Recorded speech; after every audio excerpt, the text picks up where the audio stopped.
સ્વામિનારાયણ હરે. મુક્તાનંદ સ્વામી કહે છે, ઉત્તમ રાજન, બાપુભાઈએ ફૂલડોળનો સમયો કરવા પત્ર લખી અને મહારાજને બોલાવ્યા અને ઉત્સવો પ્રસંગે પોતાના સંબંધીઓ દેવળિયાના જાલમસિંહ રાજા, એના માતા કેસાબા નામ હતું, ઘર જેવો સંબંધ, બધા રાજાઓ ખરા ને એનો,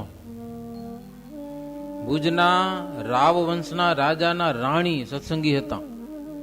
મચ્છિયાવમાં ઉત્સવને માટે છેટ ભુજથી રાણીબાને બોલાવ્યા હતા. લ્યો, મચ્છિયાવના રાજા બાપુભાઈ અને એની સાથે દાસ દાસીઓ સિપાહીઓ. તેથી કચ્છનું રાજ્ય જબરું હતું, સમજ્યા ને. આખા ભારત દેશના અંગ્રેજે રાજ્યો વશમાં કર્યા, પણ કચ્છને વશ કરવામાં ભારે થઈ પડ્યું હતું. એને માંડ કર્યું હતું. એમ લગભગ છેલ્લે છઠ કચ્છ જિલ્લાને કવર કર્યો હોય અંગ્રેજ સરકારે. છેટીયા પદ્ધર કને હતા ને, ત્યાં ગોલા આવી ગયા હતા ભુજથી. ઓલા નારું છૂટતી ને, આવા લોઢાના ગોળા મૂક્યા હતા. અહીંયા આવીને ભાઈને ભાગી ગયા હતા એકવાર. તો પદ્ધરથી પાછા ભાગી ગયા હતા કે અહીંયા ભુજ જવાય નહીં કે. એટલે જબરા રાજા હતા. સ્પેશિયલ નાણું, એમાં પણ ચોખ્ખી ચાંદીના સિક્કા આજે પણ વખણાય, તમે ગમે ત્યાં બતાવો તો. એટલે કચ્છનું નાણું પણ ઉત્તમ હતું, એમ ચોખ્ખી ચાંદી એમ. પણ એ રાજાના રાણી અહીંયા લગભગ ચરાડવાના હતા, મને લાગે મૂળ સત્સંગી હતા. ભુજમાં આપણી પરિસ્થિતિ બહુ નબળી, નન્નાળ દેવની. પૂજારી હોય, ઠાકોરજીને વાઘા પહેરાવે બ્રહ્મચારી, પછી ગામમાં ભિક્ષા માગવા જાય. એમાં લોટ કાંઈ આવે ને, જે આવે એના રોટલા ઘડી અને નન્નાળ દેવને જમાડતા. આવી હાવ નબળી પરિસ્થિતિ એમ.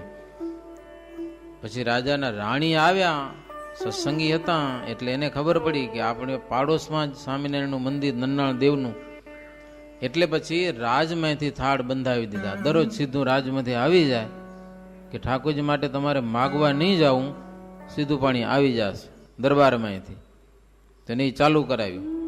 ધીરે ધીરે પછી મંદિરમાં સુધારો થતો ગયો. તો ચાંદીના દરવાજા રાજ તરફથી બંધાવ્યા હતા. ચાંદીના જારિયા પણ રાજ તરફથી હતા. હજી છે જારિયા, લગભગ એ જારિયા માંડવી મંદિરમાં છે લગભગ. અહીંયા છે એ જારિયા બધા. તો એ રાણી કેટલાક દાસ દાસીઓની સાથે અહીંયા આવ્યા હતા. બીજા પણ ઘણા બધા એના સંબંધીઓ આવ્યા હતા. સમયમાં જે જોઈએ સામાન પણ ઘણો બધો ભેગો કરાવી રાખ્યો હતો. અને શ્રીજી મહારાજ ગઢપુરમાં હતા.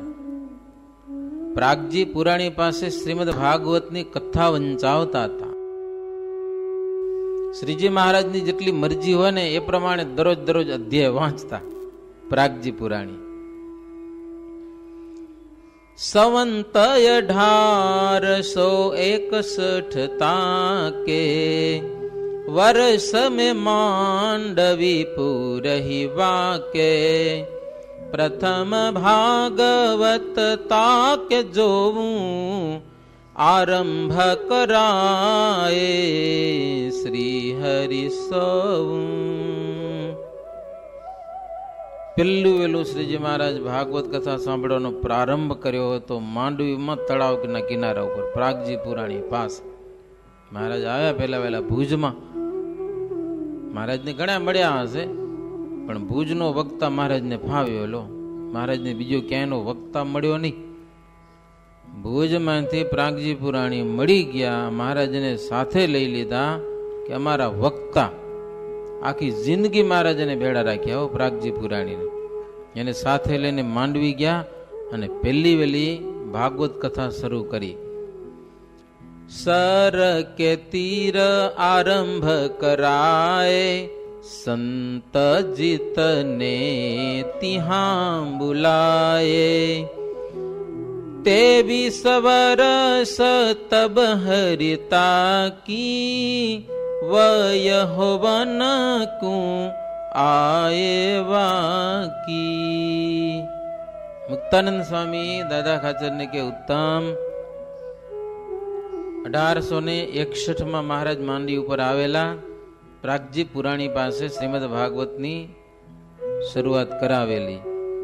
અને મહારાજની ઉંમર તેથી 23 વર્ષની અવસ્થા હતી. 23 વર્ષ.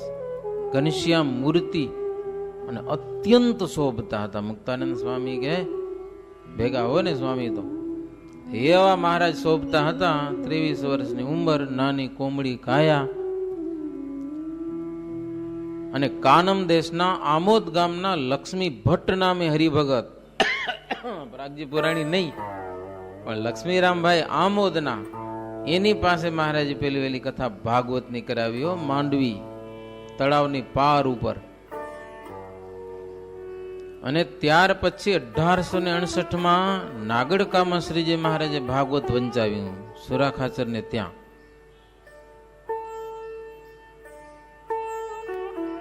ત્યારે ચડોતર દેશના ડભાણ ગામના માયારામ ભટ્ટનામે કરીને પુરાણી હતા, વક્તા ઈ હતા નાગડકામાં. અને ક્યારેક એકાદશ સ્કંદ નિત્યાનંદ સ્વામી પાસે વંચાવતા. શરૂઆત થાય ને એટલે મહારાજ શરૂઆતમાં પુસ્તકની પૂજા કરે, વક્તાની પૂજા કરે, અને સંત ને બ્રાહ્મણો બેઠા હોય એની મહારાજ પોતે પૂજા કરે. ચંદન પૂજા કરવા જાય મહારાજ, સંતોની બ્રાહ્મણોની બધાનું પૂજન કરી અને પછી મહારાજ કથા સાંભળતા. હો વચ્ચે કોઈ દખલ કરવા આવે તો મહારાજને જરાય ન ગમે. હો કોઈક હાર પહેરાવા આવે તોય ન ગમે, ને જમવાનું પૂછવા આવે તોય ન ગમે. કથાની વીચમાં દખલ નહીં કરવાની, તપી જતા મહારાજ, જાગે નહીં. ચેષ્ટામાં દરરોજ બોલીએ આપણે, કથાની વચમાં કાંઈક પૂછવા આવે ને તો ખીજાઈ જાય એમ, પૂરી થયા પછી આવજો કે વચ્ચે નહીં.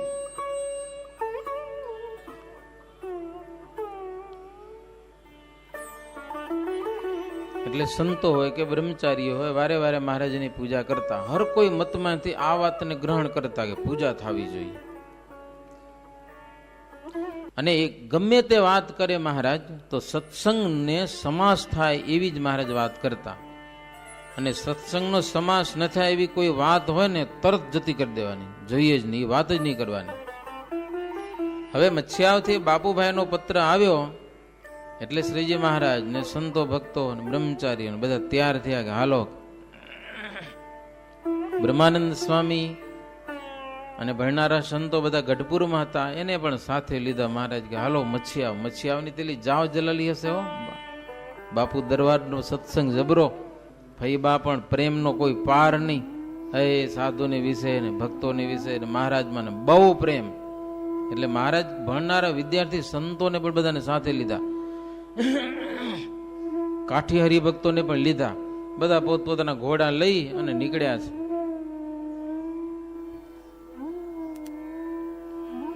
શ્રીજી મહારાજ વર્ષમાં એવા 2-3 સમયા તો ભાવથી કરતા જ. હવે શ્રીજી મહારાજ ગઢપુરથી નીકળ્યા એટલે ઉગામેડી, નિંગાડા, ઝીંઝાવદર, કારિયાણી, સારંગપુર, હવે આ બધે ફરતા ફરતા નીકળ્યા છે.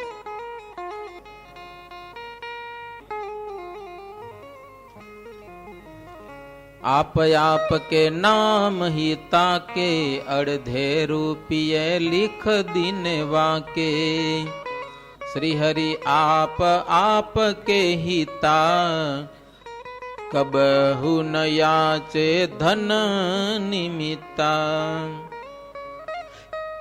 મુક્તાનંદ સ્વામી કે પછી શ્રીજી મહારાજ માર્ગમાં રહેતા રહેતા જે ગામમાં રાત પડે ત્યાં આરામથી રાત રોકાઈ માર્ગમાં ચાલતા હતા. માર્ગમાં ભક્તજનો મહારાજની સેવા પણ બહુ કરી છે.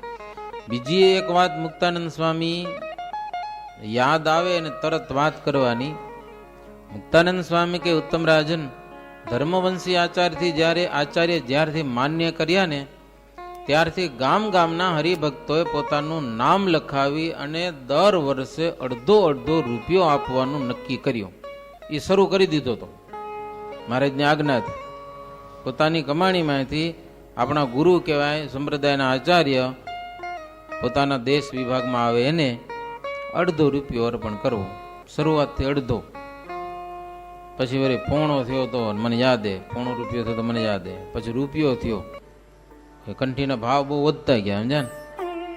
પછી આચાર્ય મારે જેમ કીધું હવે તમે જેમ વ્યવસ્થા કરો એમ હવે અમે કંઠી પૂરી નહીં કરી. પેલા અમદાવાદથી કંઠી આવતી આપણે બધાને દેવા માટે, અડધા રૂપિયામાં પણ 2 પૈસાની કંઠી આવતી તો આપણે દેતા. મહારાજથી જ પ્રસાદીની કંઠી મોકલતા.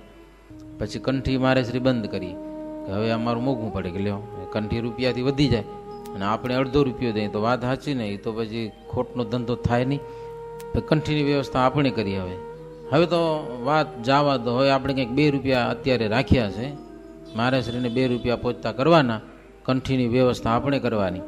આપણે 5 રૂપિયા કર્યા હશે ને તો 3 રૂપિયા કંઠીના, બાકી 2 રૂપિયા મહારાજશ્રીને અહીંયાથી આપણે મોકલીએ છીએ આપણી રીતે. તો એ મહારાજે એક શરૂઆત કરાવી કે 1/2 રૂપિયો અર્પણ કરવો એક ધર્મવંશના નિભાવને માટે. પણ મુક્તાનંદ સ્વામી કે શ્રીજી મહારાજ પોતે પોતાને માટે કોઈ દિવસ માગતા નહીં, માગવાનો જ નહીં પૈસો. પોતે યજ્ઞ કરાવતા, 84 કરાવતા કે મંદિર કરાવ્યા, પણ શ્રીજી મહારાજ પોતે પૈસા નથી માગે એવું લખ્યું. લ્યો, મંદિરનો ખર્ચ જે દેશમાં જે હરિભક્તો હોય એ લગભગ આપી દેતા ત્યાંના જ. ત્યાગી તો ધન રાખતા નહીં, અન્વસ્ત્રનો સંગ્રહ કરતા નહીં.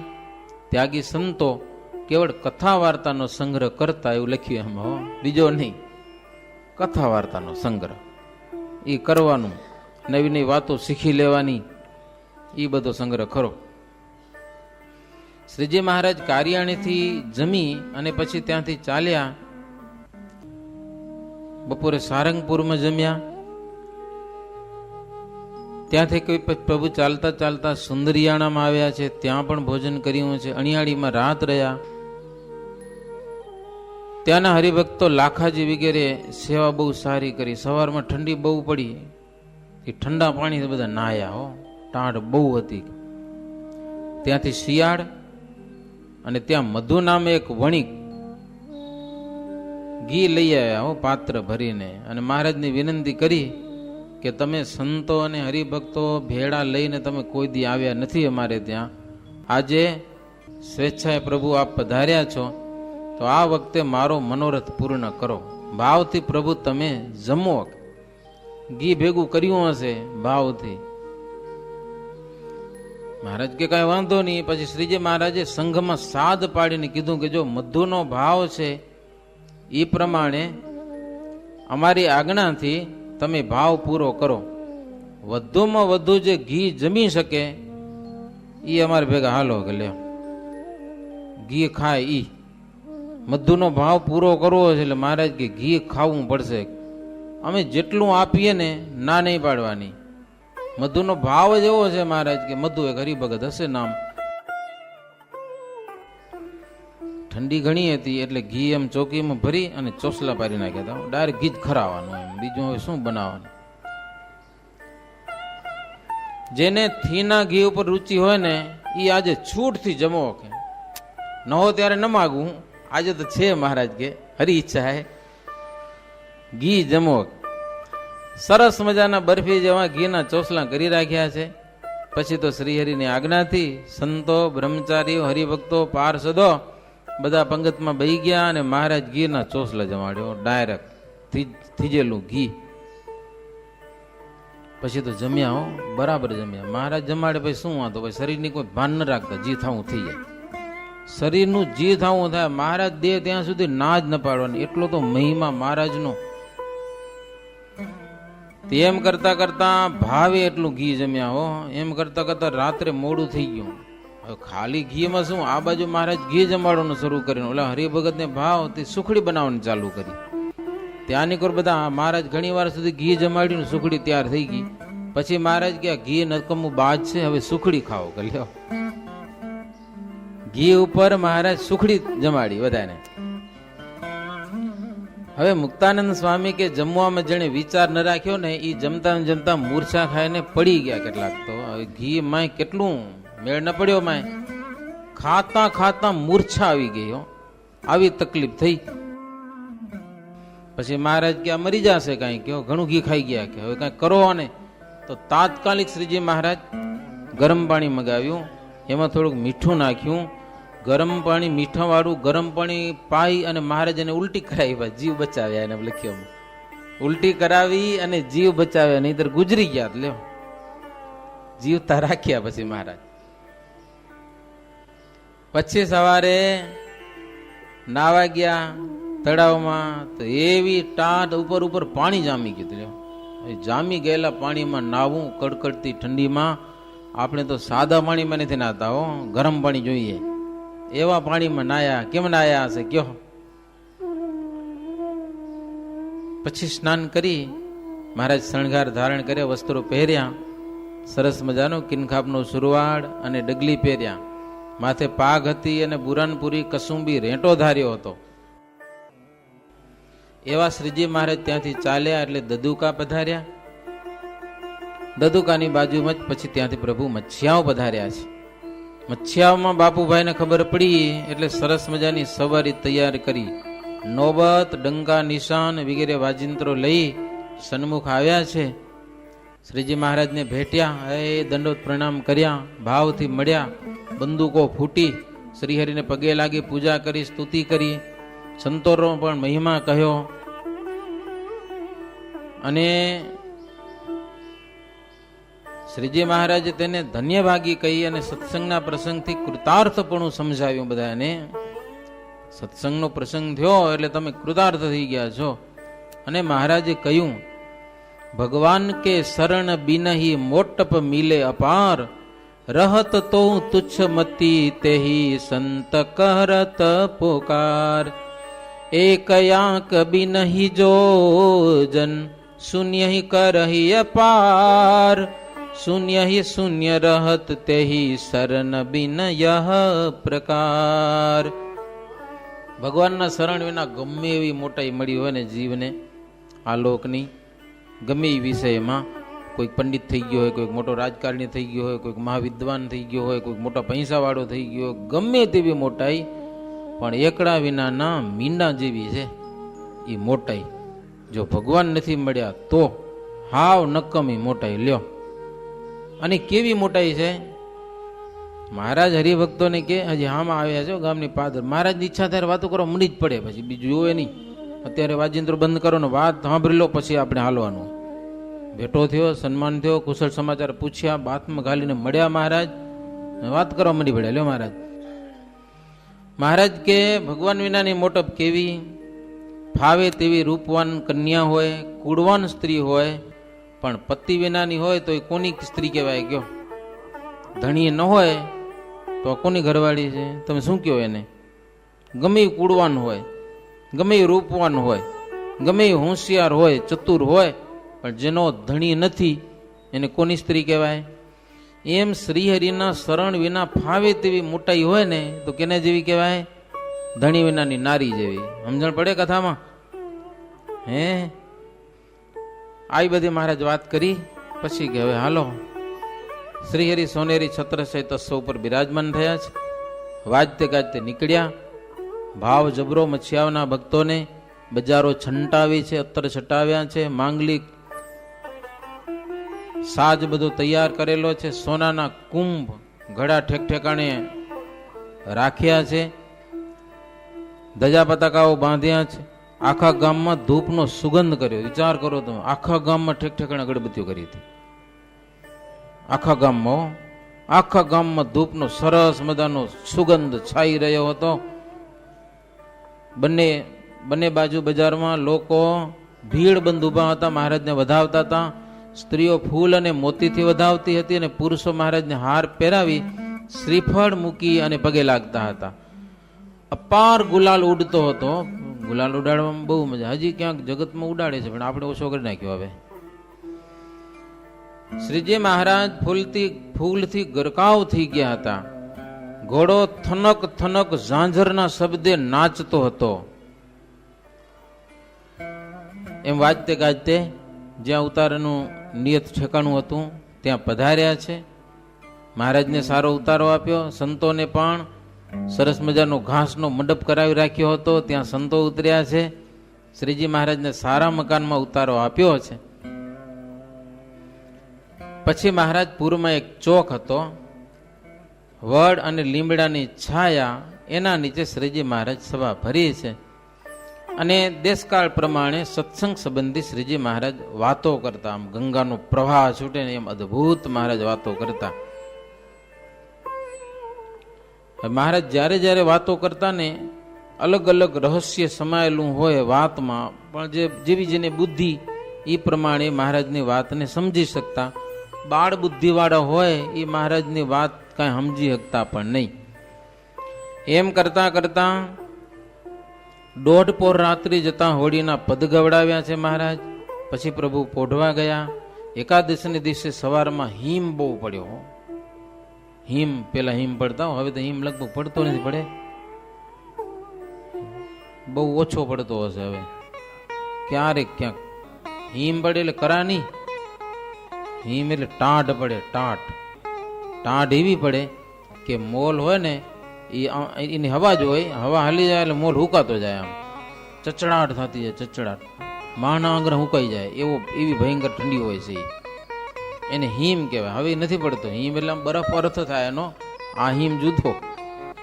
તળાવનું પાણી ઠારી નાખે, માથે બરફ થઈ જાય, હિમ. તે મહારાજને સંતો બધા સરોવરમાં સ્નાન કરવા ગયા છે. મહારાજ સવારે વહેલા ઉઠીને ગયા, તોય પાર્ષદો ઉઠી ગયા. સંતોને પણ ખબર પડી ગઈ એટલે એ બધા સ્નાન કરી આવ્યા. હવે આવી ટાઢમાં અને ટાઢા પાણીમાં નાવું એ દુઃખ છે કે સુખ છે? મુક્તાનંદ સ્વામી કે બોલો. ભયંકર હિમ પડતો હોય અને તળાવમાં નાવા જાવું, તકલીફ તો પડે કે ના પડે? છતાંય મુક્તાનંદ સ્વામી કે જેને જેમાં ભાવ હોય ને તેમાં એને દુઃખ જણાતું નથી, દુઃખમાં એને સુખ જેવું લાગે છે. ભગવાનમાં ભાવ છે, સત્સંગમાં ભાવ છે, એટલે આવા ટાઢા પાણી મહારાજ નવરાવે ને, આમ તો દુઃખ જ છે, ઠરી જવાય, છતાં સુખ મનાતું. જે વ્યક્તિમાં તમને પ્રેમ હોય એની સેવા કરવી, એના ગોમૂત્ર ધોવા એ છે દુઃખ, પણ તમને અપાર પ્રેમ હશે ને તો તમને સુખ મનાવશે. સાચું ખોટું એ કયો? છોકરાનો છોકરો હોય અને બાપાએ તેડ્યો હોય અને કઈ મૂતરી રહે અને બગડી જાય ને કપડા, તો એને કંટાળો ના આવે. શું કામ? વ્યાજ કહેવાય, હેત છે. એમ બીજા છોકરો જ્યાં છાંટો ઉડાડે તો સહન નહીં થાય, બીજાના કોઈક છોકરા હશે ઈ. એટલે સત્સંગમાં ભાવ છે એટલે દુઃખમાં પણ સુખ દેખાય, સ્વામી કે. અને ભાવ વિનાનો સત્સંગ, ભાવે તેટલું જ્ઞાન અને ધ્યાન કરે તો પણ ભાવિક લોકોને ઠગવા પૂરતો છે. ભાવ વિનાનો સત્સંગ. હવે પછી ટોડલાના ખુશાલ વિપ્રને સત્સંગ ઉપર બહુ ભાવ હતો, એની થોડીક વાત લખીશ.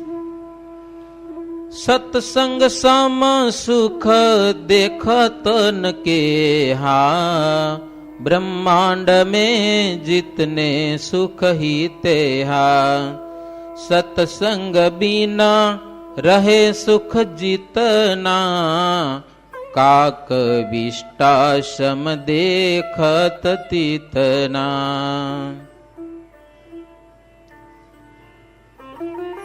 સત્સંગની સમાન બ્રહ્માંડમાં ક્યાંય સુખ દેખાતું નહીં સંતો ભક્તજનો. અને સત્સંગ વિનાનું જેટલું સુખ છે ને એ કાગડાની વિષ્ઠા જેવું. નકારામાં નકારી વસ્તુનું કાગડું, કારણ કે કાગડો બીજાની વિષ્ઠા ખાય છે, એટલે એની વિષ્ઠા કેવી હશે? સત્સંગ વિનાનું સુખ કાક વિષ્ઠા સમાન છે. સત્સંગ ઉપર અતિ ભાવ હોવાથી ખુશાલ ભટ્ટ ટોડલાના ઘર સમૃદ્ધિ તજી અને ઈડરના રાજા તેમના યજમાન હતા.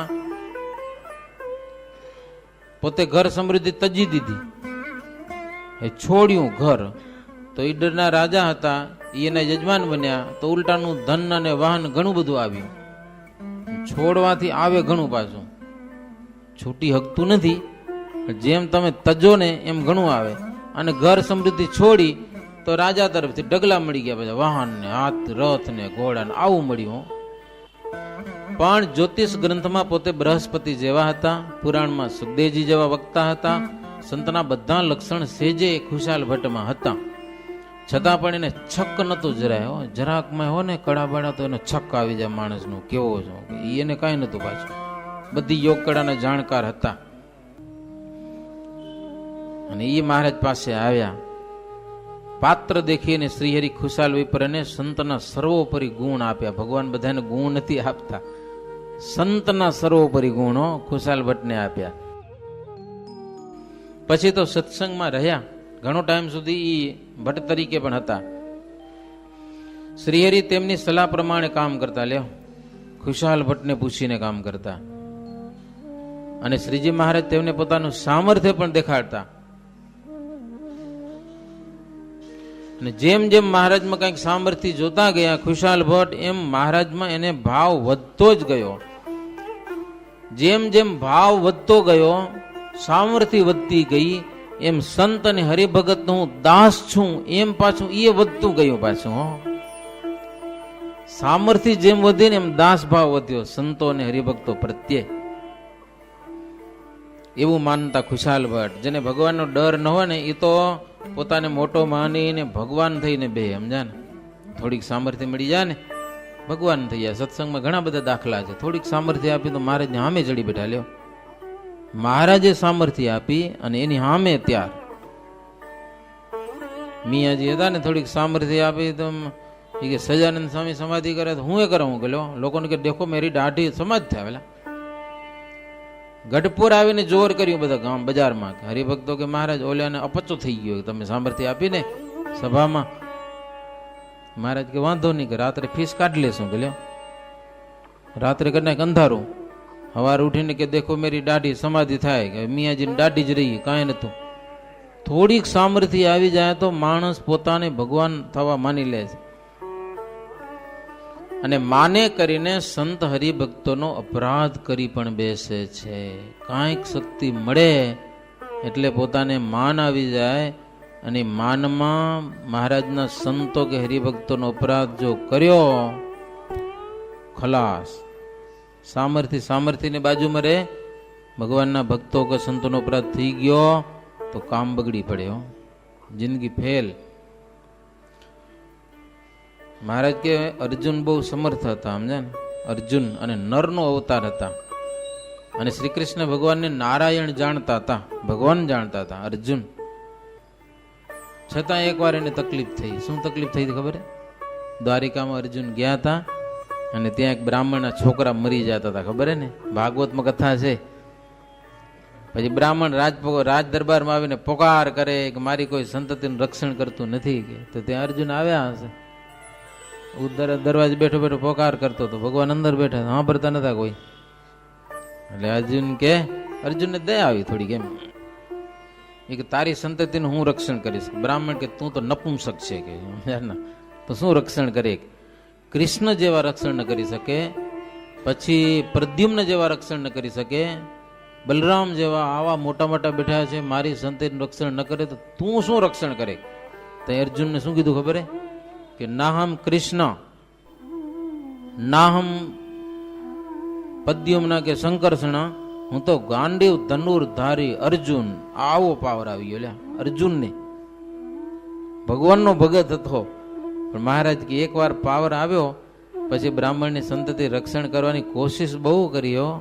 આમ પિંજરા બનાવી નાખ્યા. બાણાવલી હતા ને, બાણથી પિંજરા બનાવી નાખ્યા, જીવ ન જઈ શકે એવો. એને સંતાનનું રક્ષણ કરવા માટે જીવ જ ક્યાં ન જઈ શકે એટલું કર્યું. પણ પછી તો બાળક જન્મ્યો ને તો શરીર સહિત ગુમ થઈ ગયું ક્યાંક. પેલા મોઢું તો દેખવા જડતું બ્રાહ્મણને, હવે તો શરીરે હાથમાં ન રહ્યું. અને પછી બ્રાહ્મણ આવીને અર્જુનને કહે કે મૂર્ખ તો હું, તું નહીં કહેવો કે કૃષ્ણ જેવા મારી સંતતિનું રક્ષણ ન કરી શકે તો અર્જુન શું કરી શકે? મેં તારા વચનમાં વિશ્વાસ રાખ્યો, મારા જેવો મૂર્ખો કોણ કહેવા? અને અર્જુન પ્રતિજ્ઞા કરી કે તારી સંતતિનું રક્ષણ ન કરું તો અગ્નિમાં બળી મરું. કે લ્યો, હવે ક્યાં જાય અર્જુન? એ તો ચે તૈયાર કરી દ્વારિકામાં અગ્નિ લગાવીને મેં પડવા જાય છે, ત્યાં શ્રી કૃષ્ણ ભગવાને બચાવ્યા અર્જુનને. કે હાલ તને બતાવું, કે પાવર આવી ગયો તો આ તકલીફ થઈ. એટલે આધારાનંદ સ્વામી લખે છે કે આકડાના કીડાને આંબાના ફળમાં સ્વાદ દેખાય નહીં હોય, આકડાનો કીડો છે, સમજાને. એમ આધારાનંદ સ્વામી કે આ ગ્રંથ છે ને આંબાના ફળની સમાન અમૃત રસથી ભરેલો હશે. સુખ જેવા વિવેકી જનો હશે ને એ જ સ્વાદ પામી અને એની તૃપ્તિ મળશે. એટલે આ કથા સાંભળી મહારાજના ચરિત્રો, મહારાજના વચનો, મહારાજની આજ્ઞા, મહારાજના સંતો ભક્તોજનો મહિમા એ સમજી અને પોતાનો બેડો પાર કરવો. એવી રીતે 22મો તરંગ થયો સહજાનંદ સ્વામી મહારાજની. શ્રીપતિમ શ્રીધરમ સર્વદેવેશ્વરામ ભક્તિધર્માત્મજમ વાસુદેવમ હરે માધવમ કેશવમ કામદમ કારણમ સ્વામિનારાયણમ નીલકંઠમ ભજે. સહજાનંદ સ્વામી મહારાજની જય.